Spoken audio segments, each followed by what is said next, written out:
నీళ్లు పరవలు దుంకుతున్నాయి. మా వాళ్ళు నిన్నగాక మొన్న అక్కడ పోయి జలాభిషేకాలు కూడా చేసినారు. ఇవన్నీ ఇట్లా ఉంటే 94,000 కోట్లలో 250 కోట్లు మళ్ళీ నష్టం జరిగితే దాన్ని ఆ ఏజెన్సీయే పెట్టుకుంటానని ముందుకొస్తే ఇవాళ 1,00,000 కోట్ల కుంభకోణం అని అబద్ధాలు ప్రచారం చేసినందుకు ముఖ్యమంత్రి రేవంత్ రెడ్డి గారు కాంగ్రెస్ పార్టీ ముక్కు నేలకు రాసి ఈ రాష్ట్ర ప్రజలకు క్షమాపణ చెప్పాలి.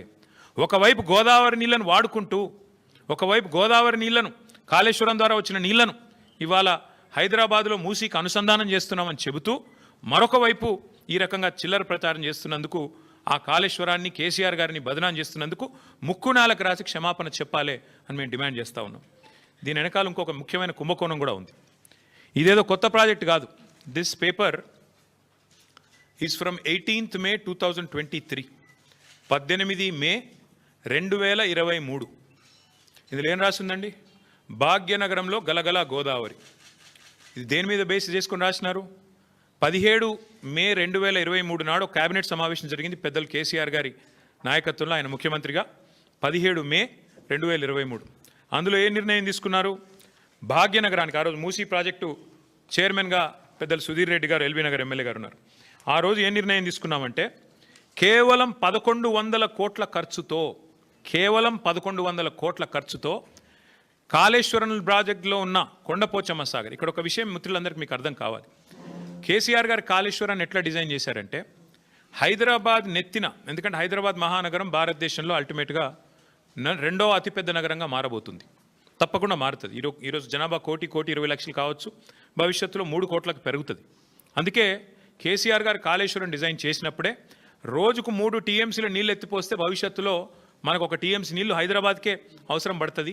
3 కోట్ల జనాభా పెరిగిన తర్వాత మళ్ళీ కొత్తగా నీళ్ళ కోసం ఇవాళ చెన్నైలోనో లాటూరులోనో ఎట్లయితే రైళ్లలో ట్యాంకర్లు పెట్టి తెచ్చుకుంటున్నారో, ఆ అవస్థ మన భవిష్యత్ తరాలకు ఉండొద్దన్న ఉద్దేశంతో చాలా ముందు చూపుతో 3 TMCల నీళ్లను మేడిగడ్డ నుంచి ఎత్తిపోసి ఇక్కడికి తీసుకొచ్చి మెడ్మానేర్ నుంచి ఆడికెళ్ళి పైకి తీసుకురావాలని ఒక ఆలోచన చేసినారు.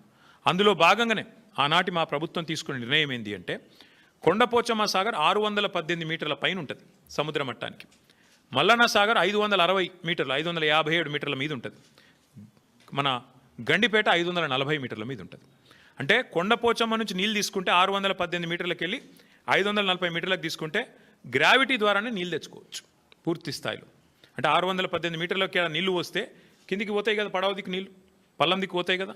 అట్లా మనలో భాగంగా ఏం చేసినాము, అదే సమావేశంలో 111 జీవో ఎత్తివేస్తూ ఆ రోజు తీసుకున్న నిర్ణయం ఏంటి అంటే, నేను చదివి వినిపిస్తాను మీకు. కాళేశ్వరం ప్రాజెక్టులో భాగంగా 15 TMCల సామర్థ్యంతో నిర్మించిన కొండపోచమ్మ సాగర్ నుంచి సాగునీటి కోసం సంగారెడ్డి కాలువ నిర్మిస్తున్నారు. ఈ గ్రావిటీ కాలువ 27వ కిలోమీటర్ దగ్గర హిమాయత్ సాగర్, ఉస్మాన్ సాగర్కు కాళేశ్వర జలాల్ని మళ్లించి ఏర్పాటు చేశారు. సంగారెడ్డి కాలువ గరిష్ట వరద ప్రవాహ సామర్థ్యం 5,054 క్యూసెక్కులు కాగా, ఇందులో సాగునీటికి 4,354 క్యూసెక్కులు కేటాయించారు. మిగతా 700 క్యూసెక్కులను జంట జలాశయాలకు తరలించి మూసీ ప్రక్షాళనకు కేటాయించారు. సంగారెడ్డి కాలువ 27వ కిలోమీటర్ నుంచి మళ్లించే కాళేశ్వర జలాలని సమీపంలో ఉన్న రావల్కోల్ చెరువుకు తరలిస్తారు. అక్కడి నుంచి కాలువ ద్వారా లేదా పైప్ లైన్ ద్వారా ముత్తంగి ప్రాంతం మీదుగా గండిపేట జలాశయానికి తరలిస్తారు. గండిపేట నుంచి జలాలు హిమాయత్ సాగర్కు వస్తాయి. అక్కడి నుంచి ఏడాది పొడవునా జంట జలాశయాలు కాళేశ్వరం జలాలతో నిండుగా ప్రవహించనున్నాయి.